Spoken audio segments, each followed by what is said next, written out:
The song we just heard probably doesn't need any introduction. That was the Star-Spangled Banner.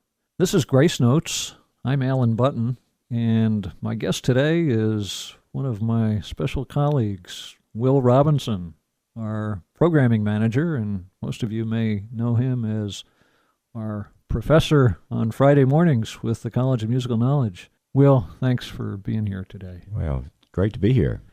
We've decided as a staff to do something a little different, a little special for Grace Notes here in anticipation of Veterans Day tomorrow. And we've identified some songs, a few more than we usually play on Grace Notes, but that we thought would be fitting with the patriotic theme that is our priority for Veterans Day. Will, why don't you tell us a little bit about the Star-Spangled Banner? Well, of course, most people recognize that it was written really as a poem. I think it was initially called The Defense of Fort McHenry. And, of course, Francis Scott Key is the person that we all know is the person who wrote the lyrics to our national anthem. In terms of its origin, it was during the War of 1812 that he wrote it, wasn't it? That's correct, yes. Mm-hmm. Yeah. And, of course, the one thing that I'm always like, being an old band member from high school and college, it was this performance that we just heard was the U.S. Marine Band, which was known really as the president's own band. And it's a band that has been, I guess, synonymous with presidential inaugurations going back all the way to Thomas Jefferson. And, of course, once again, I loved marches, and one of the most illustrious leaders of the U.S. Marine Band was John Philip Sousa, which we know is the king of marches. I see in some of the crib notes, actually, that we have here that it was made the national anthem in 1931. Right. So I believe it was signed by President Hoover. Is that correct? That's right. Mm-hmm. Yep. Well, our next song is This Is My Country, performed by the 82nd Airborne All-American Chorus. Will, can you give us some background on that? Well, actually, This Is My Country was composed in 1940, lyrics by Don Ray and music by Al Jacobs. And, of course, it is performed by the 82nd Airborne All-American Chorus, based right in Fort Bragg in Fayetteville, North Carolina. And that group was established in 1964, and since then they have been performing really all over the country. And I've had the opportunity to hear them on several occasions, and they just always fill you with patriotic spirit. What a special thing to be playing one of their songs right in their own backyard. Absolutely. It occurs to me that having been written in 1940, that was actually before the U.S. entered World War II, and it's remarkable to me that it has such a stirring patriotic theme without the U.S. having actually committed itself to war at that point. Tell us something about the lyrics. Well, initially, when it was written, it really talked about honoring both native-born Americans as well as immigrants. The first few lines say, "This is my country, land of my birth." The second verse, which is not included in this version by the 82nd Airborne All-American Chorus, is, "This is my country, land of my choice." So it was really an opportunity to honor both those who were native-born Americans as well as the immigrants. So I thought that was just a really special aspect of this song. The fact is that we do recognize that we really are a nation of immigrants. And even though it's not in the 82nd Airborne version, it still resonates, I think, with a lot of people that just about all of us came as, if not immigrants ourselves, as the sons and daughters of immigrants. For sure. Well, let's hear the song. This Is My Country by the 82nd Airborne All-American Chorus. This is my country, land of my birth. This is my country, grand is my country, to have and to hold.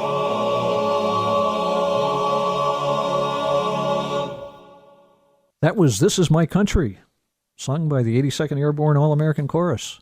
If you're just joining us, we've got a special edition of Grace Notes this evening, and my guest here in the studio is my colleague Will Robinson, our programming manager. We've put together some special songs in celebration of Veterans Day. Johnny Cash wrote a song called Ragged Old Flag. Will, tell us about it. Johnny Cash was a prolific songwriter, and this came from his 47th album. It's hard to imagine someone putting together that many. In 1974, he composed and recorded this himself, and it really is, to me, kind of an ode to the flag, to our old glory. And he really gives us a history lesson and talks about how the flag has withstood so many battles, and yet it's still standing. It may be a little ragged, it may be a little torn around the edges, or there may be a hole or two in it, but it still flies, and as long as it flies, we're in good shape. You know, it occurred to me thinking about when it was written, 1974. Boy, there was a lot going on in our country during that time period. We were in the middle of Watergate, and speaking of the ragged old flag, there was a lot of flag burning going on in opposition to the Vietnam War. We're now 43 years later, and thankfully the flag is still flying, that ragged old flag. Let's hear the song, Ragged Old Flag by Johnny Cash, and we'll hear a little history here. I walked through a county courthouse square.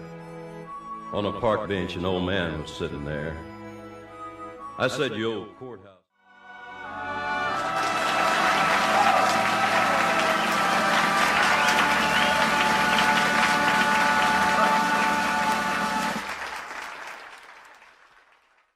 That was Johnny Cash singing Ragged Old Flag.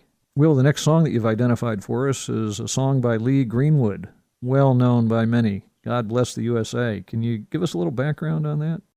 Lee Greenwood had been wanting to write a song about the country and his love of country, and one of the things he said was that he wanted to write a song that would help unite America, that we have so many reasons to not be united, but yet then we have so many more to be united, and he wanted to write this song and just bring people together, and I think he certainly accomplished his goal when he did this. I understand he was actually motivated to write this song with the downing of the Korean airline Flight 007 back in 1983. And the flight that was shot down by the Soviets. By the Soviets, that's correct. And of course, during the time we were really just a little bit concerned because, many of our jetliners fly similar routes, and it always brings up the question of whether or not we're going to have national conflict. And probably it was a time that, just really stirred in him this longing to create this patriotic song. And I think that throughout every patriotic holiday we have, we always make sure that we include this song in our playlist. I can recall one time being down at Disney World and the 4th of July, and of course, with the fireworks and everything, and they were playing God Bless the USA on the loudspeakers, and it just made for such a wonderful moment. Speaking of the unity theme, he was careful to include all four corners of the country, from the lakes of Minnesota to the hills of Tennessee, north to south, and then east to west. Well, also Texas and Detroit and Houston, and then New York to L.A. Right. He said that he wanted to talk about not only the four corners, but also the economic centers of America, too. Which is where we get Detroit and Houston, I guess. That's right, with our oil and our manufacturing of automobiles. Uh-huh. So, of course, in the 80s, that was still a big thing, and I guess it still is. But he put a lot of thought into this song, and I think it's something that resonates, even though now it's, almost 40 years later, it's still a standard for us on any kind of patriotic holiday. Uh-huh. And, of course, the theme of unity has not grown old. Sure hasn't, and the need for unity has certainly not grown old. Let's hear it. God Bless the USA by Lee Greenwood.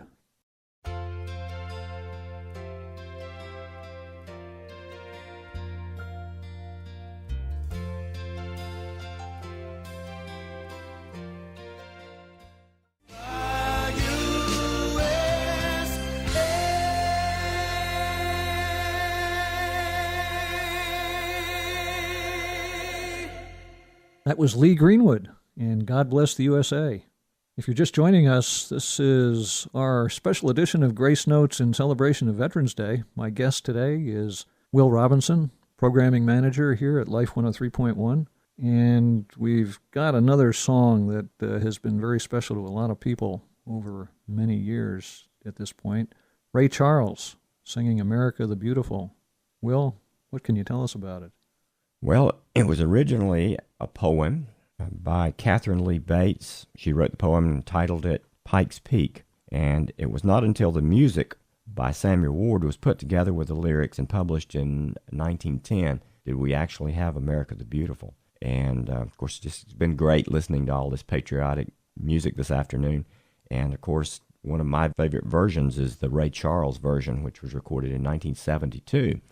And even when it was recorded, there was quite a bit of controversy. A lot of people thought he was not being very patriotic to move the lyrics around a little bit. But then a lot of people said, well, isn't that what America's all about, having the freedom to move the lyrics around and sing it in a little bit more of a gospel style, provided, of course, that the original reverence is maintained. And I think Ray Charles did a great job with that. And, of course, it became a very popular hit, and I think it charted on the rhythm and blues charts that year.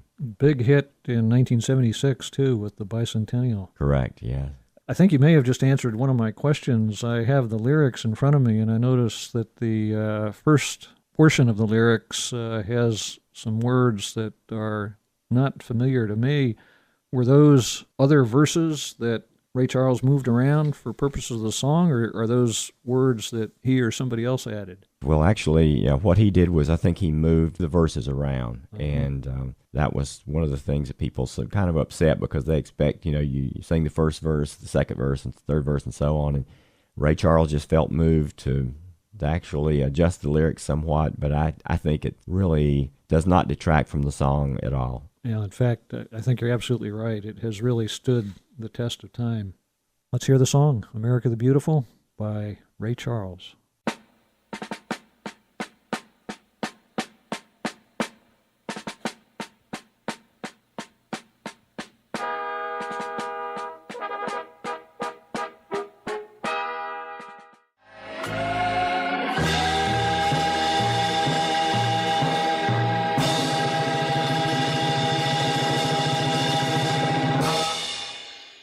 That was Ray Charles singing America the Beautiful. This is Grace Notes, a special edition in celebration of Veterans Day tomorrow. And to wrap things up, we have a song that takes us a little bit further afield from our usual playlist, or patriotic playlist at least. A song by Norah Jones called American Anthem. Will, what can you tell us about it? Well, it's a debut for our station, and it comes from the Ken Burns and Lynn Novick series, The War, which was a series about World War II. And to me, it just gives voice to that thought that we all really owe something as citizens of our country. And as the song suggests, we should give our very best to our country regardless of what we do. And certainly in the case of our veterans, they have given their best to America. The chorus goes, America, America, I gave my best to you. And that chorus follows recountings of various events, at least in the abstract, that most of us can relate to. Battles and homes and children and so on. Really a special song. Just as a reminder, tomorrow in celebration of Veterans Day, you can hear on Life 103.1 a number of these songs and others that we've selected. They will be aired every hour, beginning at 9 o'clock in the morning and running through 7 p.m. in the evening. You can hear them at 10 past the hour following one of our veterans tributes. We have, as many of you know, a number of veterans tributes that we've been airing this past week, and we will be airing all 10 of them at 10 past the hour tomorrow, beginning at 9, and those tributes will be followed by one of these songs or others that we've selected. Is there anything we should say in closing, Will? No, it's just been our pleasure to be able to pay tribute to our veterans, and we hope that on this Veterans Day, people have a chance to hear some of these wonderful songs, and that they think about why these songs have been created, and that, of course, is just to honor the men and the women who have made such a sacrifice and have, as this last song suggests, that they've given their best to their country. My guest today here on Grace Notes has been Will Robinson, our programming manager. Will, thank you for all you've done to pull this together for us. Thank you, Alan. It's been my pleasure. Let's go out with the song by Norah Jones, entitled American Anthem.